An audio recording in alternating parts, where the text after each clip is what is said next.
जैसे मान लीजिए सारे पीएसयूज बेच दिया जाएगा, रेलवे, बीएसएनएल, एमटीएनएल, एलआईसी, सब कुछ अगर बेच दिया जाएगा तो हम आप प्रधानमंत्री का चुनाव किस काम के लिए करेंगे?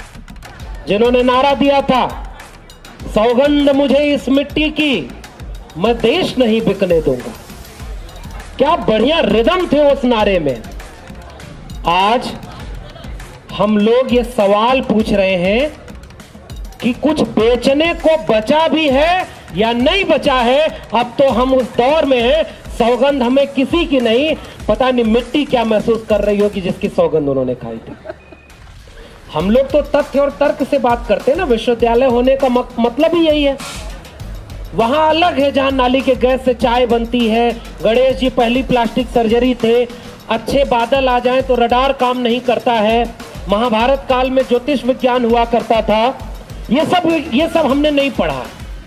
मैं तो उस राज्य से आता हूं जहां राम राज्य आया हुआ है, वहां नाम बदल करके राम राज्य लाया जा रहा है और बहुत शानदार आलीशान काम हो रहा है। वही राज्य जहां क्योटो है। तो ये सवाल सबका है, केवल दलित पिछड़े आदिवासी क्यों लड़े? दलित पिछड़े आदिवासी संविधान भी बचाए, दलित पिछड़े आदिवासी अपनी जगह जमीन भी बचाएं, 13 पॉइंट रोस्टर के लिए भी वही बचाएं, सीएनआरसी पे भी वही लड़े, महिलाओं के खिलाफ अत्याचार हो तो भी वही लड़े, देश बचाना हो तो भी वही लड़े। और उनकी पूरी आबादी इस देश में कितना है? 85%। मिला कितना? 15%। ये 85% जो लोग बैठे हैं उनकी भी कोई जिम्मेदारी है कि नहीं, जो मुख से पैदा हुए, भुजाओं से पैदा हुए, जंगा से पैदा हुए। हम जब तक बचे हैं तब तक ये बातें हो रही हैं, पता नहीं कितना हम इसे बचा पाएंगे या आने वाले वक्त में ये कितनी बचेंगी, इसका हमें पता नहीं। राष्ट्र कमजोर होता जा रहा हो और राष्ट्रवाद उफान पे हो, ऐसी विडंबना के दौर में हम जी रहे हैं। यह ऐतिहासिक है। ऐसे दौर में जब शब्द चूक जा रहे हो, जो शब्द कुछ वक्त पहले तक गर्व महसूस करने वाले हुआ करते थे, आज उन शब्दों को गाली में तब्दील कर दिया गया हो, उस दौर में हम जी रहे हैं। हम उस दौर में जी रहे हैं जहां हमले अब एक तरफ से नहीं हो रहे, चौतरफा हमले हो रहे।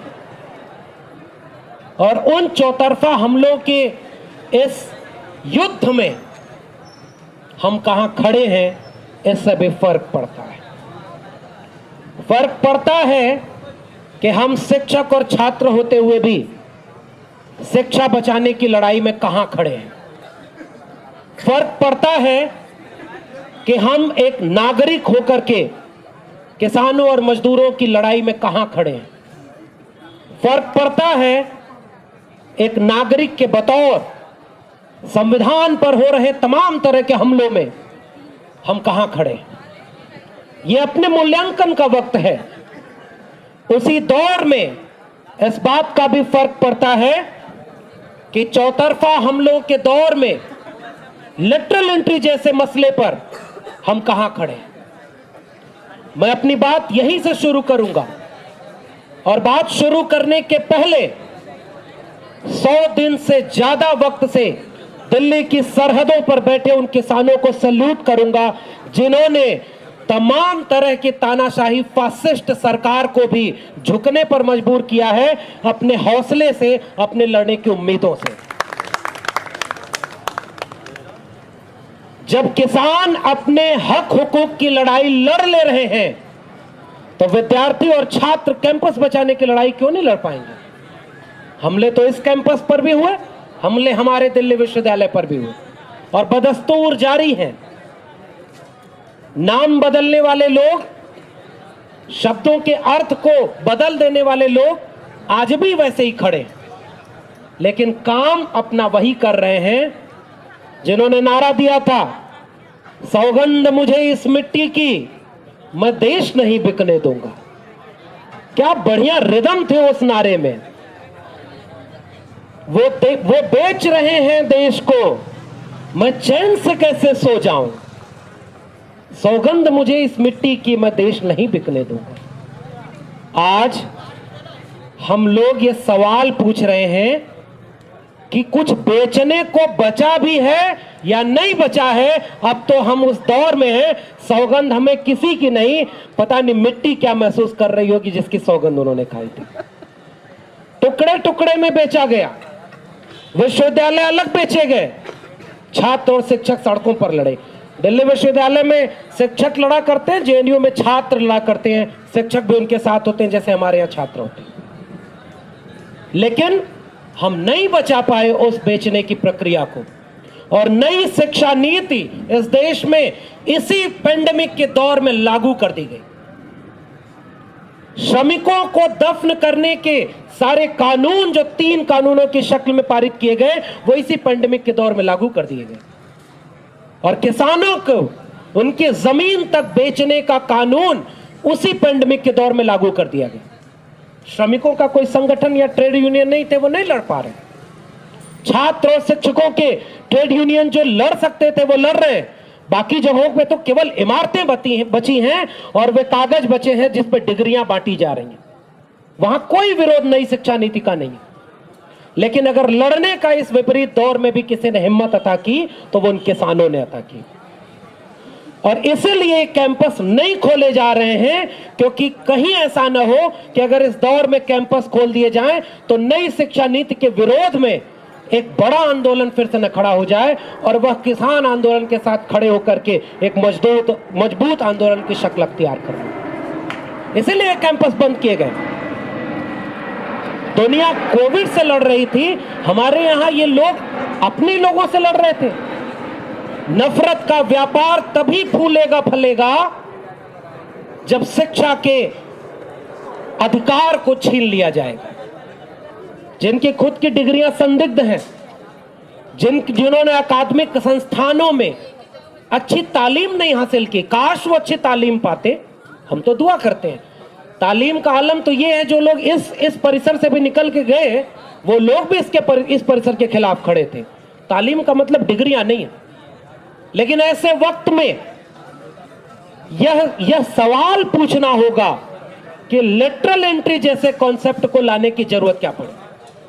अब 2-3 सवाल का जवाब उन्हीं लोगों की बातों से लेकर के मैं अपनी बात रखूंगा।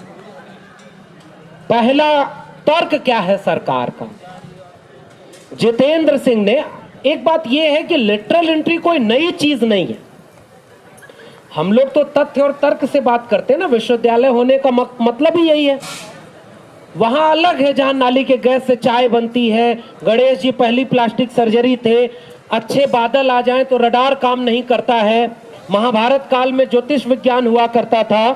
ये सब हमने नहीं पढ़ा है। हमने नहीं पढ़ा है कि विज्ञान से बड़ा ज्योतिष विज्ञान होता है, और उसके बाद हमें एचआरडी मिनिस्टर बना दिया जाए, जिसका भी नाम बदल करके शिक्षा मंत्री कर दिया जाए। हमने क्या पढ़ा है? तर्क और तथ्य। तो तथ्य यह है कि लेटरल एंट्री कोई पहली बार नहीं हो रही। लेटरल एंट्री पहले से चली आ रही, लेकिन उसका चरित्र क्या हुआ करता था? मनमोहन सिंह जो देश के प्रधानमंत्री रह चुके हैं, वो खुद लेटरल एंट्री के जरिए आए थे। वर्गीज कुरियन, उनका अपॉइंटमेंट सेंट्रल गवर्नमेंट ने लेटरल एंट्री के जरिए किया था। आरबीआई के तमाम गवर्नर जो बने, उनको लेटरल एंट्री के जरिए बाहर से लाया गया था। तो ऐसा नहीं है कि लेटरल एंट्री नहीं है, इसके लिए 70 साल में हम ऐसा नहीं कह रहे कि पहली बार हुआ। यह होता रहा। पहली बार क्या हुआ है यह समझने की जरूरत है। पहले क्या होता था कि जिस क्षेत्र में जरूरत होती थी विशेषज्ञता की, उस विशेषज्ञता के काबिल हुनरमंद लोगों को किसी प्रोजेक्ट बेस्ड या किसी खास मकसद से केंद्र सरकार चुनती थी और अपने खास जगह पर उनको अपॉइंट करके उनसे वो मकसद पूरा कराती थी। उनके लिए यूपीएससी को बाईपास कभी नहीं किया गया। वे सारे लोग अपने खास प्रोजेक्ट को पूरा करते थे और उसके बाद फिर भी उनकी अकाउंटेबिलिटी बनी रहती थी। 2014 में जब आजाद भारत में एक नई सरकार बनी, जो शायद 800 साल पूरा बाद बना था सरकार, ऐसा टाइप का कहा गया, तो एक नया देश बनाना चाह रहे थे वो। 2014 में जैसे ही सरकार बनी, उनके कैबिनेट में प्रपोजल आया कि हमारे यहाँ आईएएस आईपीएस की बड़ी कमी है, ब्यूरोक्रेट्स की कमी है। इसके क्या रास्ते हो सकते हैं, उसको तलाश की जाए। 2017 में नीति आयोग, वही फिर नाम बदला हुआ है। मैं तो उस राज्य से आता हूं जहां राम राज्य आया हुआ है, वहां नाम बदल करके राम राज्य लाया जा रहा है और बहुत शानदार आलीशान काम हो रहा है। वही राज्य जहां क्योटो है, वही राज्य जहां दूसरी आजादी के लिए एक प्रतीक बन रहा है, वो सारा नामकरण का जो संस्कार है वो वहां से आया हुआ है। तो उन्होंने नामकरण बदल दिया, नीति आयोग किया, और नीति आयोग ने प्रपोजल भेजा कि अब हमें एक व्यवस्थित तरीके से यूपीएससी को बाईपास करके लेटरल एंट्री के जरिए पर्याप्त तादाद में ब्यूरोक्रेट्स की जरूरत है। पहला तर्क सरकार का यह है कि ब्यूरोक्रेट्स की कमी है, इसलिए हम लेटरल एंट्री, और लेटरल एंट्री का हिंदी तर्जुमा अगर मैं करूं तो वही क्लिष्ट हिंदी है, पार्श्व भर्ती। पार्श्व का अर्थ होता है पिछवाड़े से भर्ती, पीछे से भर्ती, और पीछे को हिंदी की व्यंजना में कहें तो चोर दरवाजे से भर्ती। नाम ही उन्होंने बड़ी ईमानदारी से रखा, लेटरल एंट्री, यानी आगे का दरवाजा यूपीएससी हुआ करता था, पार्श्व भर्ती, पीछे के दरवाजे से लेटरल एंट्री, और लेटरल एंट्री के जरिए अपॉइंटमेंट। क्यों? क्योंकि आईएएस की कमी है। मान लीजिए, अब तो खैर इस विश्वविद्यालय पर बात क्या ही करें, बड़े अनूठे दौर में ये विश्वविद्यालय भी गुजर रहे हैं।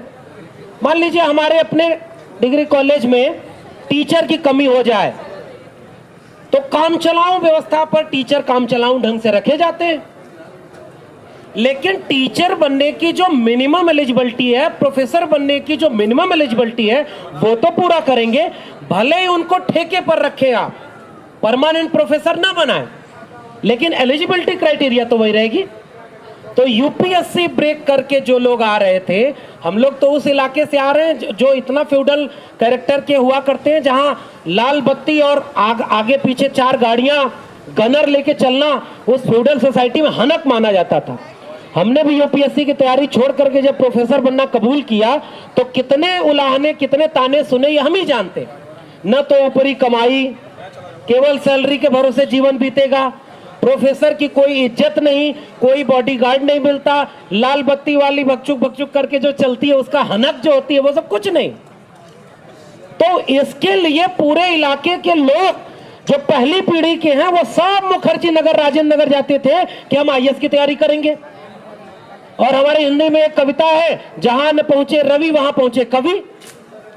तो वहां यूपीएससी में यह कहा जाता है कि जहां सूरज की रोशनी पड़े वो सब यूपीएससी का सिलेबस है। इतना पढ़ने के बाद कोई यूपीएससी के जरिए आईएएस सेलेक्ट होता था, और आईएएस बनने के बाद 15 साल तक अगर नौकरी करे तो ज्वाइंट सेक्रेटरी तक पहुंचता है। अभी दलित, पिछड़े, आदिवासी वाले मसले पर आ ही नहीं रहे हैं कि उनका प्रमोशन कैसे होता है, क्योंकि राम राज्य में जातिवाद पर बात करना, जातिवाद को बढ़ावा देना होता है, जातिवाद छुपाना चाहिए। जैसे अभी आज के अखबार में आया है, जाति हटा दो, क्योंकि जाति दिखने में बड़ा बुरा लगता है। राम राज्य में कहां जाति होती है? तो जाति हटा दो, पता ही ना चले कितने सवर्ण हैं, कितने दलित, पिछड़े, आदिवासी हैं। और यूआर पोस्ट, जब रिजर्वेशन नहीं था तो सारी पोस्ट यूआर हुआ करती थी। 99.9999% पोस्ट पर यूआर होती थी, और उन पर अपॉइंट लोग 15% वही लोग हुआ करते थे जिन्हें आप अपर कास्ट कह सकते हैं। फिर ये यूआर कहां रहा? फिर तो ये रिजर्व फॉर अपर कास्ट रहा। 97 के आसपास हायर एजुकेशन में SC/ST रिजर्वेशन आया, 2006 में ओबीसी रिजर्वेशन आया, और 2020 का जो मैंने खुद आरटीआई लगाई उसका रेशियो आपको बताता हूं। एक एवरेज अगर निकालें तो प्रोफेसर की पोस्ट पर सेंट्रल यूनिवर्सिटी में 95% पोस्ट एवरेज की SC/ST OBC की वैकेंट है। अगर रिजर्वेशन न होता, आज ओवरऑल पूरा अगर रेशियो देखें तो 10 से 15% रेशियो है जो रिजर्व कैटेगरी के लोग आते हैं। रिजर्वेशन आने के बाद जब ये हाल है, तो रिजर्वेशन नहीं था तो क्या हाल था? सारे लोग कौन थे? वही लोग थे। तो इस भ्रम में नहीं रहना है कि यूआर मतलब ओपन कैटेगरी होता है, अनरिजर्व्ड है। यूआर मतलब रिजर्व फॉर 15% अपर कास्ट। अब इसके लिए क्या किया गया कि इस पूरे लेटरल एंट्री के कॉन्सेप्ट को सिंगल कैडर माना गया। हर पोस्ट को एक कैडर बना दिया गया और उस कैडर में 13 पॉइंट रोस्टर इंप्लीमेंट है। 13 पॉइंट रोस्टर में शुरू के 3 पोस्ट यूआर, और यूआर का मतलब इसी सरकार ने फिर से समझाया, जिन 9 लोगों की नियुक्तियां पिछले साल हुई थी 9 के 9 अपर कास्ट थे। फिर कहां गया वो यूआर, फिर कहां गया वो ओपन कैटेगरी, ये सवाल हमारा है। तो वो 9 लोग जो थे वो सारे यूआर कैटेगरी में अपर कास्ट से आए। अभी तो उस पर जा ही नहीं रहे कि उनका बैकग्राउंड क्या था, कौन किसके भाई थे, कौन किसके रिश्तेदार थे, किन्होंने कहां शाखा लगाई थी, इस पे तो अभी जा ही नहीं रहे। सवाल हमारा यह है कि यह कैसे एंटी रिजर्वेशन है। 15 मई 2018 का डीओपीटी का रेगुलेशन आया है कि 45 दिन से ज्यादा अगर किसी पोस्ट का नेचर है, 45 दिन से ज्यादा, तो आपको उस पूरे पोस्ट को कैडर मान करके रिजर्वेशन इंप्लीमेंट करना होगा। और लेटरल एंट्री के जरिए अपॉइंट कितने दिन के लिए हो रहे हैं? Minimum 3 year, maximum 5 year. फिर रिजर्वेशन क्यों नहीं? डीओपीटी के अंडर में लेटरल एंट्री, डीओपीटी का वो 15 मई 2018 का रेगुलेशन, दोनों अपने को वायलेट करते हैं और इसमें रिजर्वेशन नहीं है क्योंकि उन्होंने सिंगल कैडर बना दिया। जबकि होना वो सिंगल कैडर का उदाहरण मैं दे दूं, सिंगल कैडर का मतलब यह है कि जिस देश में 596 वाइस चांसलर थे 2018 में, और 596 वाइस चांसलर को सिंगल पोस्ट माना जाता है, वाइस चांसलर का कोई कैडर नहीं होता। और उसमें 6 एससी, 6 एसटी और 36 ओबीसी थे। बाकी 550 के करीब वही लोग थे जो मुख से पैदा हुए थे, भुजाओं से पैदा हुए थे, वो लोग थे, वो देश चलाने वाले, प्राकृतिक रूप से संपन्न, प्रतिभाशाली, मेरिटोरियस, सो कॉल्ड मेरिटोरियस। ये सवाल हमें आज पूछने की जरूरत इसलिए है कि सिंगल कैडर को कैसे वायलेट करके रिजर्वेशन को 0 कर दिया गया।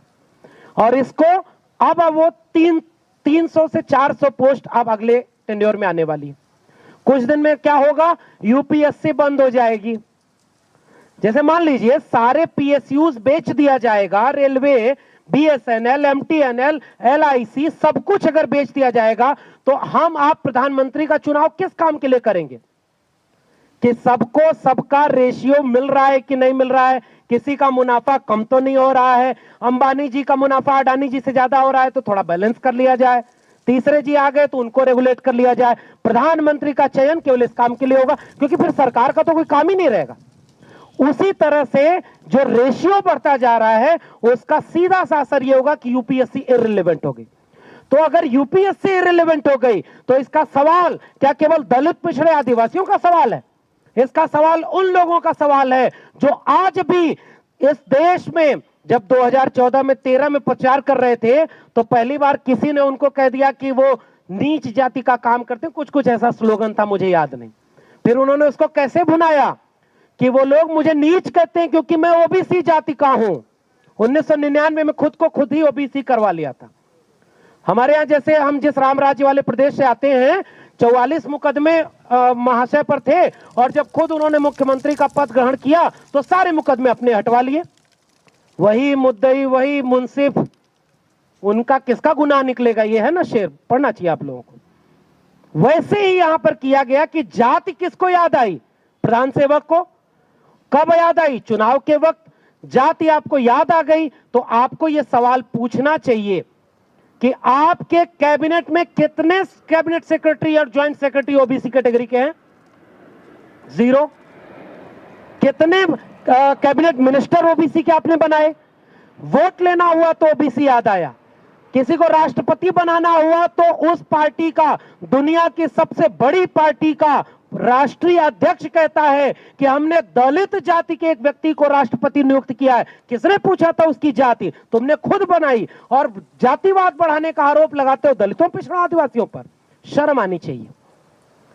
और जब अपने वो लोग जाति बता रहे हैं तो एक बार डेटा निकालें कि यूपीएससी के जरिए जितने अपॉइंट हुए लोग हैं वो लोग कौन लोग बैठे हुए। तो यह यूपीएससी में लेटरल एंट्री का सवाल सबसे अहमियत रखता है उन लोगों के लिए जो सबसे ज्यादा तादाद में आज भी है। ये केवल दलित, पिछड़े, आदिवासियों का सवाल नहीं है। दूसरी बात, कि यह यूपीएससी जैसी संस्था को भी डिलेजिटिमेट करके ध्वस्त कर देने का है, तो यह सवाल सबका है, केवल दलित पिछड़े आदिवासी क्यों लड़े? दलित पिछड़े आदिवासी संविधान भी बचाए, दलित पिछड़े आदिवासी अपनी जगह जमीन भी बचाएं, 13 पॉइंट रोस्टर के लिए भी वही बचाएं, सीएनआरसी पे भी वही लड़े, महिलाओं के खिलाफ अत्याचार हो तो भी वही लड़े, देश बचाना हो तो भी वही लड़े। और उनकी पूरी आबादी इस देश में कितना है? 85%। मिला कितना? 15%। ये 85% जो लोग बैठे हैं उनकी भी कोई जिम्मेदारी है कि नहीं? जो मुख से पैदा हुए, भुजाओं से पैदा हुए, जंगा से पैदा हुए, सारी मलाई आपने खाई और सारा संविधान बचाने का ठेका हमारा है। क्यों भाई? इसलिए लेटरल एंट्री के सवाल पर सबको बोलना होगा। यूपीएससी खत्म हो जाएगी तो फिर आप देश कैसे चलाएंगे? 5 साल में हवेली कैसे बनाएंगे? सारे जो ब्यूरोक्रेट हैं, अगर उनका पूरा डेटा निकाला जाए तो सैलरी उनकी असिस्टेंट प्रोफेसर से कम होती है। हम 10 साल में एक 4 चक्का नहीं खरीद पाते, उनके यहाँ 10 4 चक्का खड़ी होती है। कोई इनकम टैक्स का, कोई सीबीआई का, कोई आईडी का, उनका ईडी का उनके ऊपर छापा नहीं पड़ता है। वो लोग देश चलाते हैं, सब मिली भगत है। मैं ये बात कह करके आपके बीच में जा रहा हूं कि लेटरल एंट्री का सवाल इस देश के कॉन्स्टिट्यूशनल इंस्टीट्यूशन को बचाने का सवाल है। इसलिए उन संस्थाओं का सबसे ज्यादा लाभ जिन लोगों ने लिया, सबसे पहले उनको सड़क पर उतरना चाहिए और यूपीएससी को बचाने के लिए लड़ाई लड़नी चाहिए। उनके पीछे दलित पिछड़े आदिवासी तो अपने हिस्से की लड़ाई लड़ लेंगे, उनकी चिंता मत करिए। उन्होंने SC/ST एट्रोसिटी एक्ट को भी वापस करवाया। पहली बार 56 इंच की सरकार झुकी, दोबारा 13 पॉइंट रोस्टर को वापस कराया, वही शेर पाला था तो शेर झुका। तीसरी बार किसान जो अपने ढंग से लड़ रहे वो भी जीतेंगे और फिर हमारे कॉन्स्टिट्यूशन पर हमला होगा तो हम फिर लड़के जीतेंगे। लेकिन लेटरल एंट्री के सवाल पर एक पैन इंडिया मूवमेंट खड़ा करना इस देश के हर नागरिक की जिम्मेदारी है। आप वो जिम्मेदारी निभाइए, तब हम देखेंगे। सबसे ज्यादा लाभ जिसने लिया वो चुप है, क्योंकि उसको पता है कि जो क्लॉज जोड़ा गया है कि 15 साल का अनुभव होना चाहिए, राष्ट्रवादी चेतना होनी चाहिए। अप्लाई करिए, ज्वाइंट सेक्रेटरी बन जाएंगे। राष्ट्रवादी कौन लोग हैं? लेटरल एंट्री के क्लॉज में जाके देखिए, क्लॉज जुड़ा हुआ है। वो लोग जो विदेशों में भी रहते हैं, लेकिन उनके भीतर अगर राष्ट्रवादी चेतना है तो आइए स्वागत करते हैं हम सीधे आपको ज्वाइंट सेक्रेटरी बनाएंगे। कौन चेक करेगा राष्ट्रवादी चेतना? वे लोग जो राष्ट्रवादी हैं, वही लोग जिनके खुद की राष्ट्रवादिता संदिग्ध है, जिन्होंने अपने कार्यालय पर झंडा नहीं फहराया, जिनका कोई भी व्यक्ति शहीद नहीं हुआ जंगे आजादी में, जिन लोगों ने तिरंगे को कभी माना नहीं, हजारों साल के भगवा झंडे को सबसे प्राचीन झंडा माना, जिन्होंने संविधान को कभी माना नहीं, जो गोडसे के भक्त हैं, जो हिंदू राष्ट्र बनाना चाहते हैं, वो लोग खोजेंगे ज्वाइंट सेक्रेटरी बनने के लिए राष्ट्रवादी चेतना युक्त भारतीय। ये हर भारतीय के ऊपर एक तमाचा है। इसलिए ये जो क्लासेस जुड़े हैं इनको पढ़िए। बाहर से एक एनआरआई बुलाया जाएगा, लाखों के पैकेज में जो काम कर रहा था वो 3 साल के लिए आएगा और उस सरकार को जो सौगंध लिया था मिट्टी की कुछ बेचने की नहीं, उनके फेवर में पॉलिसी बनाएगा। 3 साल बाद वो वापस अपने लाखों के पैकेज में चला जाएगा। उसके ऊपर गवर्नमेंट ऑफ इंडिया का कोई अकाउंटेबिलिटी नहीं। एक आईएएस के ऊपर तो अकाउंटेबिलिटी होती है, उसकी रिटायर होने के बाद तक उसका दबाव होता है कि आप गवर्नमेंट ऑफ इंडिया के खिलाफ कुछ नहीं कर सकते। ये जो करोड़ों के पैकेज से आया, पॉलिसी बनाया, वापस चला गया, तो अगर उनके आका चले गए वो भी चला गया, कोई पूछने वाला नहीं है। ये देश के संस्थानों को ध्वस्त करने का नहीं तो और क्या इंतजाम है। इसलिए ये बात कह करके मैं आपके बीच में अपनी बात खत्म करूंगा कि जिन लोगों ने संविधान के नाम पर सबसे ज्यादा इस देश में धन, धरती और राजपाट में हिस्सेदारी ली, काहे वो लोग पीछे खड़े हैं जब उसी संविधान को नेस्तनाबूद किया जा रहा है। वो थोड़े से लोग ही हर मूवमेंट में क्यों नजर आते हैं? वही सीएनआरसी के खिलाफ लड़ते हैं, वही कैंपस बचाने की लड़ाई लड़ते हैं, वही SC/ST एट्रोसिटी पर लड़ते हैं, वही रोस्टर पर लड़ते हैं, वही हाथरस और उन्नाव के केस पर लड़ते हैं, वे लोग ही किसानों के साथ खड़े हैं। ये वही चेहरे देश बचाने के लिए हैं जिनको कभी अर्बन नक्सल, कभी टुकड़े टुकड़े, कभी क्या क्या कहा जा रहा है। हाँ, हम वो हैं। हम लेटरल एंट्री पर भी लड़ेंगे, संविधान के बचाने की लड़ाई भी लड़ेंगे, ताकि हम ये कह सकें कि हमारे पुरखों ने देश बनाया, हम तुम्हें बेचने नहीं देंगे, हम ये लड़ाई लड़ेंगे, 5 साल लगे 10 साल लगे, हम इन सारे मसलों पर बोलेंगे। आप सभी ने सुना, बहुत बहुत शुक्रिया।